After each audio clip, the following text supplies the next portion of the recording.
Здравствуйте все! Добро пожаловать на канал Магия Песка. Старинные турецкие гаремные гадания на песке для вас.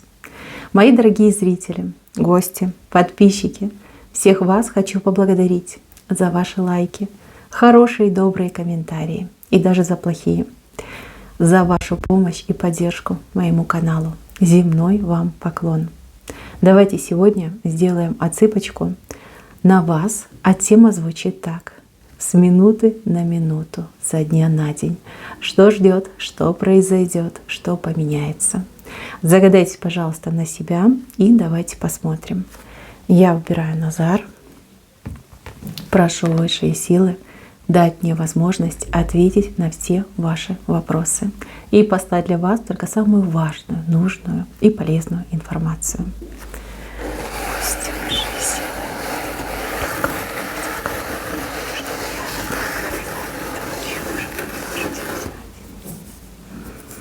Так, ну давайте с минуты на минуту.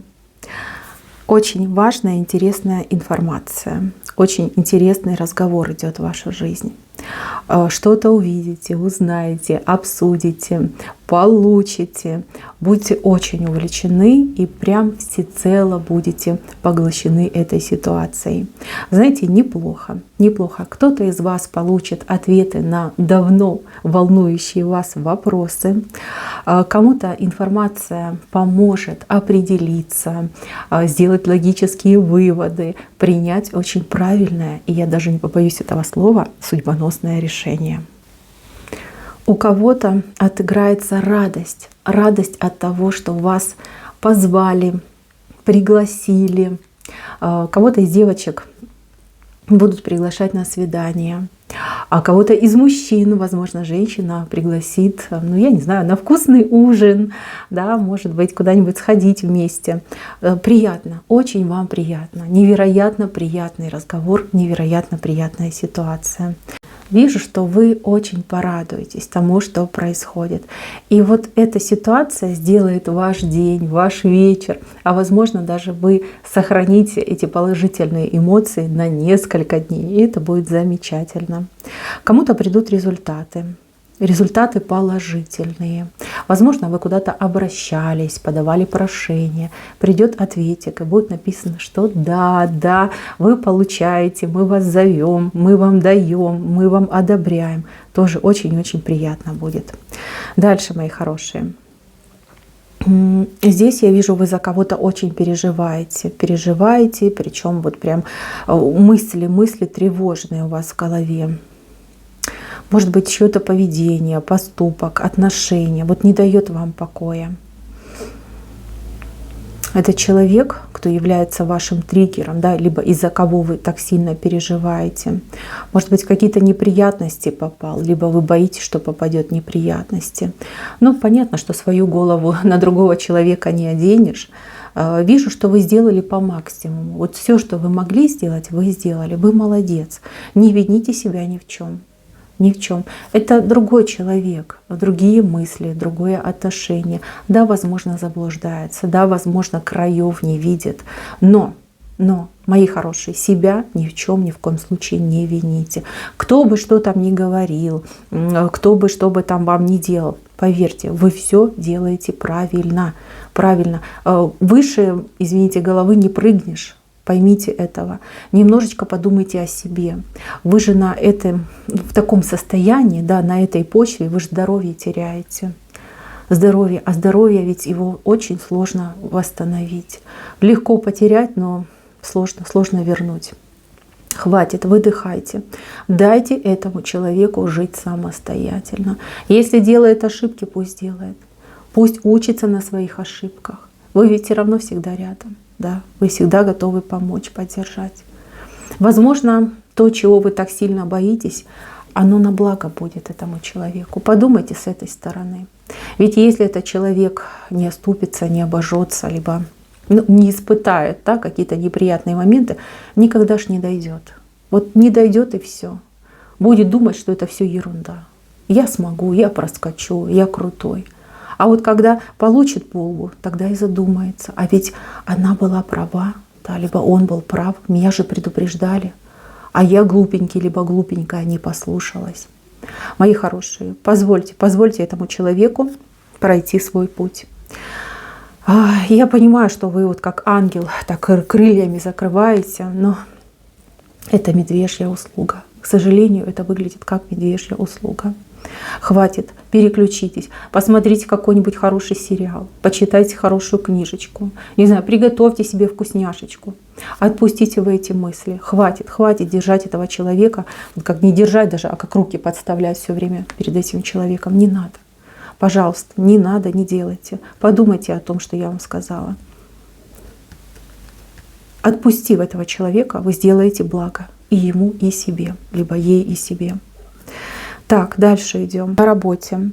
На работе денежку у вас вижу. Денежка, поступление денежки. Возможно, это аванс, возможно, это зарплата, премия может быть.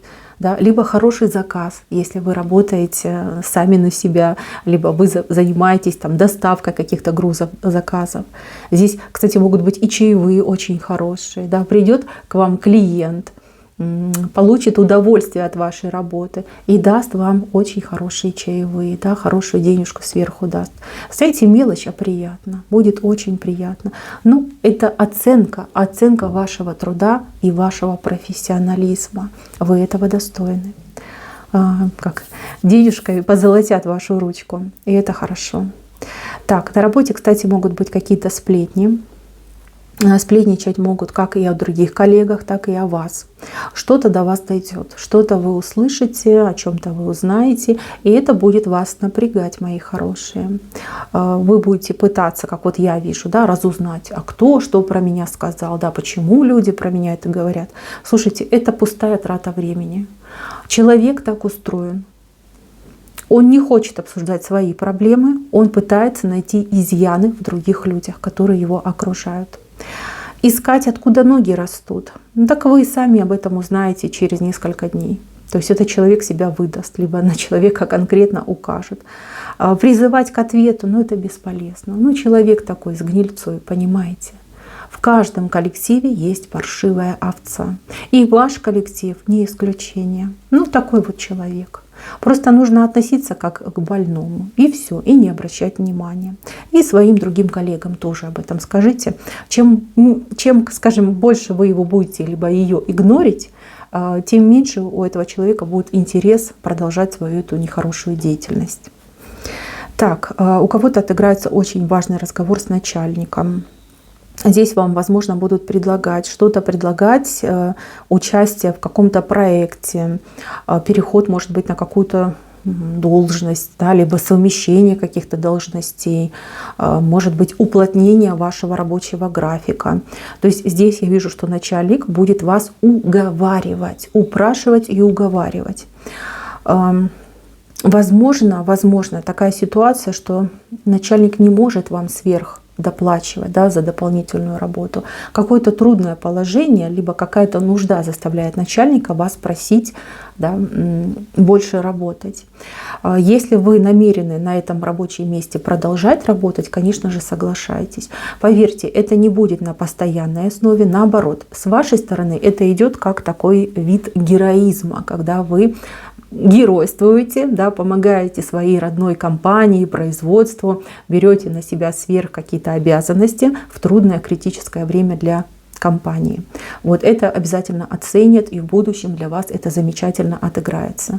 Если вы не планируете задерживаться на этом рабочем месте, вы в поисках новых перспектив, здесь, конечно же, отказываетесь. Отказываетесь, и как бы вы будете абсолютно правы. Так, еще момент. Кто-то в поисках работы. В поисках работы здесь вот предложение, но оно какое-то странное. Вроде как да, но и нет. Причем, как бы это правильно объяснить?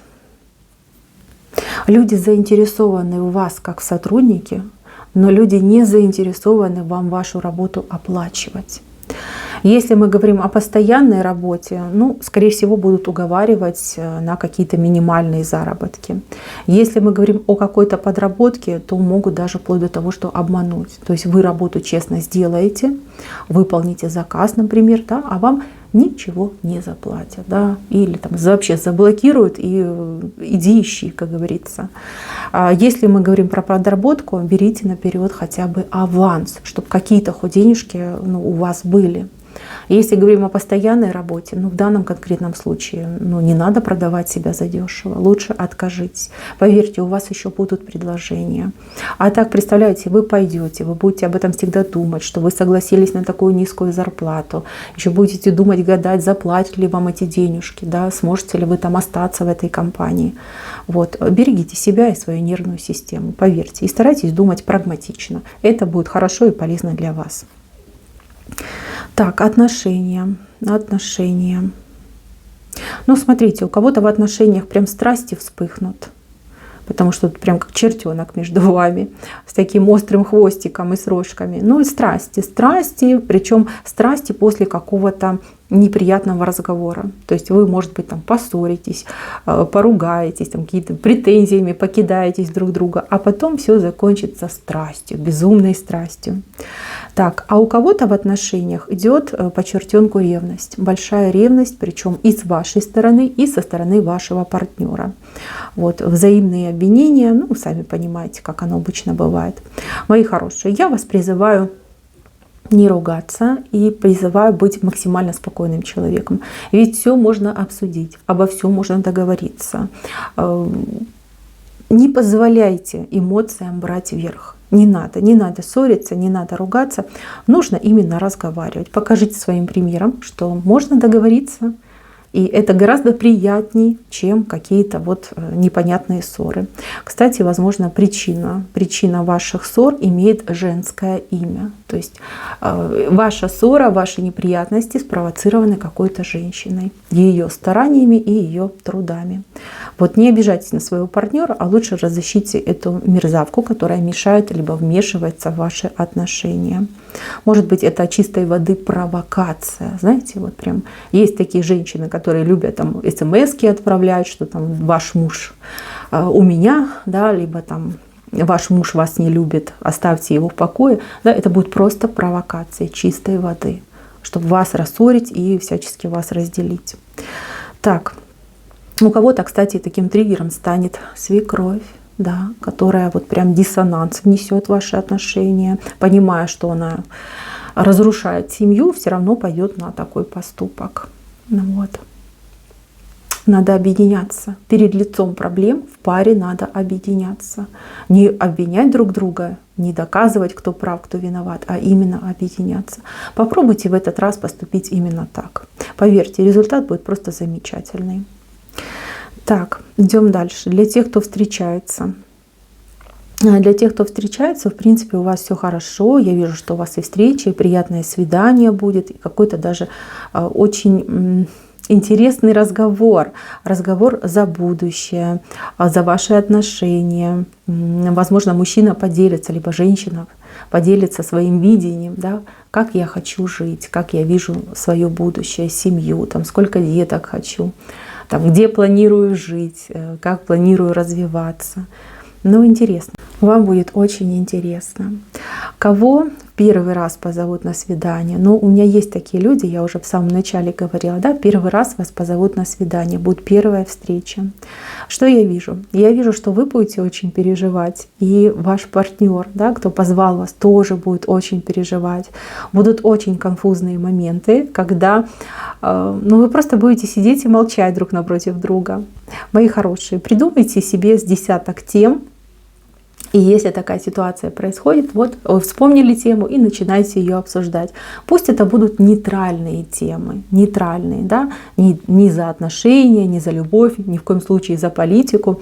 Говорите, я не знаю, о цветах, о фильмах, о каком-то искусстве, да, это вам поможет. И тогда ваше свидание просто пройдет на ура, будет хорошо, весело, и вы сможете друг друга действительно лучше узнать. Так, а здесь какой-то женщине мужчина придет на помощь. Я так понимаю, что это какие-то бытовые вопросы. Может быть, ремонт бытовой техники, лампочка перегорела, надо поменять. Может быть, вы будете обращаться в мастерскую. Да? Очень интересный мужчина, гораздо старше, чем вы. Ой, девочки, он вас просто искупает в море комплиментов. Прям прорвет его на комплименты и без устали. Ой, какая ты красивая, какие у тебя глаза, какие у тебя руки, фигура. Ну, вы просто поплывете. Поплывете. Это не про любовь, это не про отношения, это про джентльменство, да, когда мужчина красивой женщине делает приятно, да, он вам настроение поднимет. Знаете, даже кого-то мужчина своими комплиментами подтолкнет на улучшение себя, да, вот так выйдете от него и скажете: ой, пойду-ка я себе, ну, допустим, да, причесочку сделаю, да, как-то прихорошусь, там, в следующий раз там наряднее одежду одену. Очень приятный мужчина, и, знаете, и работу свою сделает, и вас порадует вот таким своим вниманием, комплиментиками вас порадует. Так, дети. У кого двое детей? У кого двое детей, могут быть проблемы с младшим ребенком. Это скорее похоже на какое-то баловство, неповиновение, непослушание, и будет проявлять свой характер. У деток так иногда бывает, причем даже самые маленькие детки могут проявлять свой характер. Позволить себе побыть противным. Мои хорошие, реагируем с улыбкой. Действительно с улыбкой. Он там обижается на вас, что-то там говорит, а вы ему говорите: а я тебя люблю. А я тебя люблю, а я все равно тебя люблю. И целуйте его, почаще обнимайте. Вот это будет очень хорошо и позитивно. Так, и старайтесь, чтобы ваш старший ребенок вас не ревновал. Почаще говорите со старшим и старайтесь говорить наравне. Это очень важно, потому что вижу в какой-то семье старший ребенок чувствует себя, ой, вы простите меня, конечно, за такие слова, но чувствует себя как нелюбимым, да. Не хватает вашего внимания. Понятно, что жизнь сложная, работа, семья, домашняя работа. Вот. Может быть, действительно, у вас просто не хватает. За младшим надо ухаживать, он сам не может. А старший себя чувствует немножечко некомфортно. Девочки, поговорите с ребенком, поговорите, обсудите этот вопрос. Поверьте, он все понимает. Просто нуждается в этом разговоре. Так, еще я вижу, что детям будут какие-то подарки. Либо вы где-то будете получать для детей подарки, либо кто-то вашим детям будет передавать подарки. Очень интересно. Вы очень хорошо проведете время, когда будете эти подарки распаковывать, да, возможно, что-то будете делать с этими подарками, там, примерять, там, играть с этими подарками. Хорошее время, веселое время. И дети у вас очень счастливенькие, я вижу. Тут вам. Так, деньги. Кто-то денежный перевод получит с большими нервами. Я тут честно вам скажу, придется понервничать. Как-то сложно вам будет получить эти деньги, но вы их получите. Денежный перевод придет. Может быть, это перевод, а может быть, это и деньги, которые вы пытаетесь обналичить, ваши деньги. Вот вижу какие-то перепоны, вижу агрессивных сотрудников в банке, либо в кассе, где в этом центре, где деньги пересылают. Прям агрессивные люди с каким-то плохим настроением, прям чуть ли не кидаются. Вот. Но вы будете поспокойнее, и знаете, чтобы у вас не крики были, а именно, как говорят, металл в голосе, да, чтобы вы вот говорили, как резали, чтобы человек немножечко эту свою прыть поунял. Потому что, знаете, да, люди всякие бывают. Есть такие, которые жертву себе ищут, да, чтобы сорваться на эту жертву. Вот. Есть вообще там зажравшиеся, обнаглевшие. Но вы себя не роняйте. На скандал, на грубость не переходите, но будьте максимально жесткие. Вот. Вижу, что понервничаете, но денежку вы обналичите, получите, да, либо переводик этот вы получите. Так, идем дальше. Кто-то будет посещать у меня больницу, поликлинику, каких-то специалистов. В принципе, все по плану, как вы планировали, так и будет. Возможно, ваш доктор не будет слишком разговорчивый, но пусть вас это не смущает. Главное, что он знает, что он делает, да, он разбирается в своем деле. Если бы было что-то плохое, серьезное, поверьте, он бы вам сказал, либо она бы вам сказала.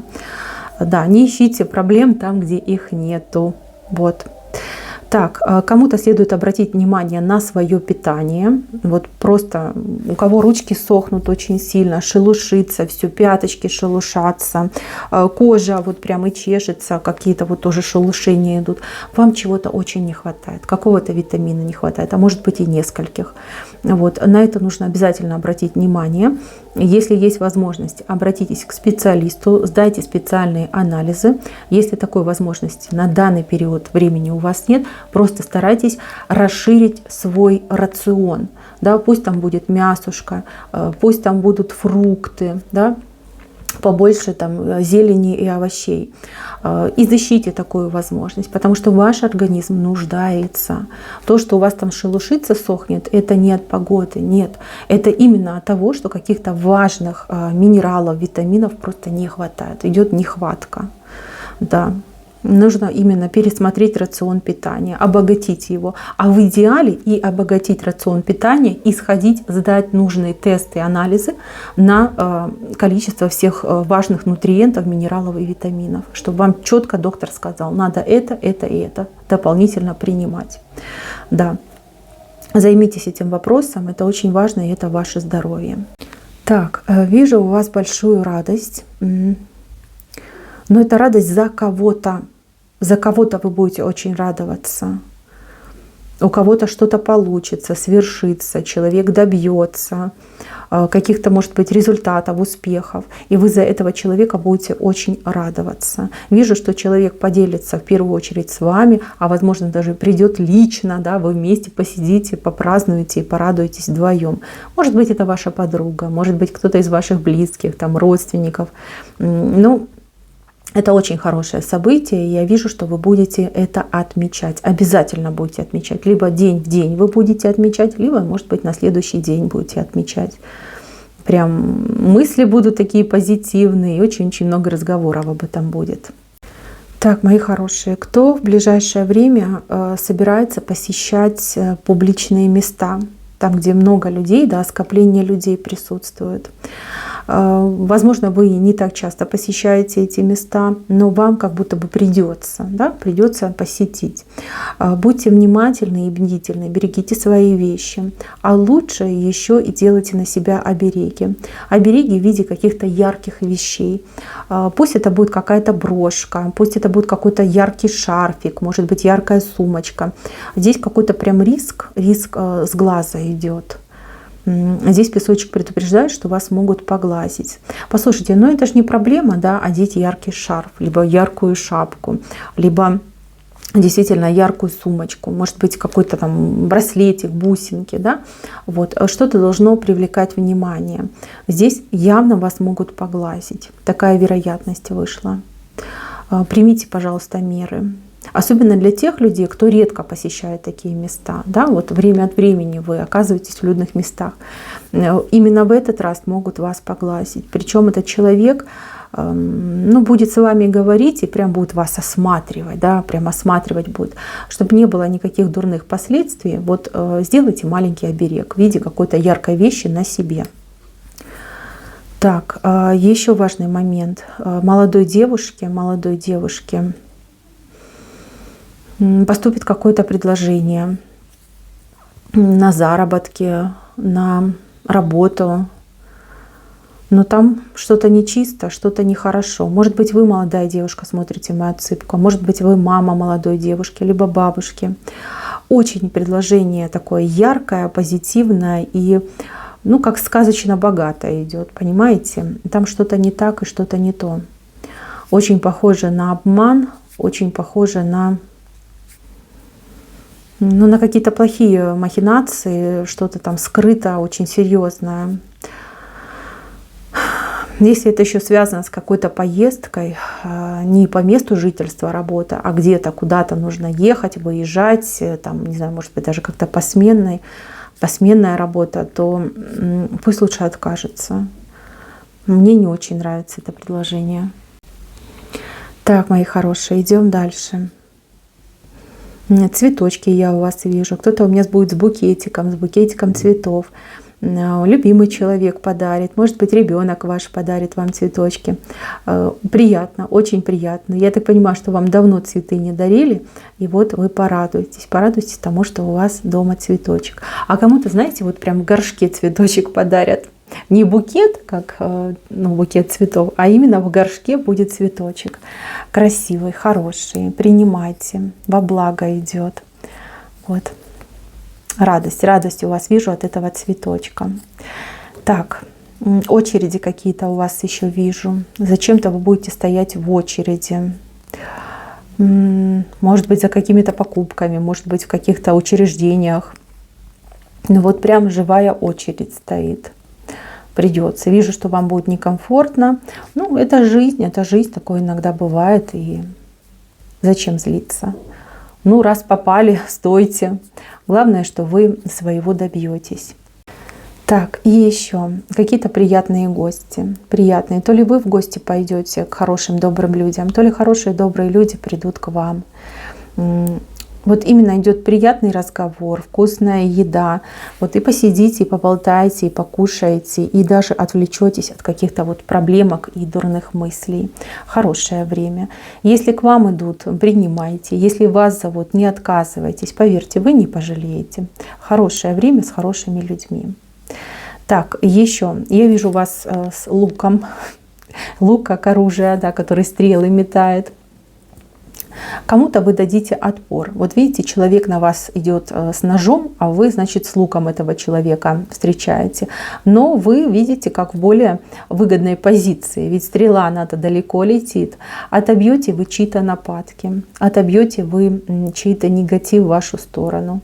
Прям, знаете, как на опережение пойдете. Не бойтесь идти на опережение, а бойтесь получить удар в спину. Вот такое вам предсказание дал песочек. Но вижу, что победа будет за вами, вижу, что справитесь. Просто не медлите. И если вы понимаете, о чем я говорю, начинайте действовать прямо сейчас. И тогда вот все сложится просто идеально для вас. Так, мои хорошие, на этом все. Спасибо всем за внимание. Всем пока-пока.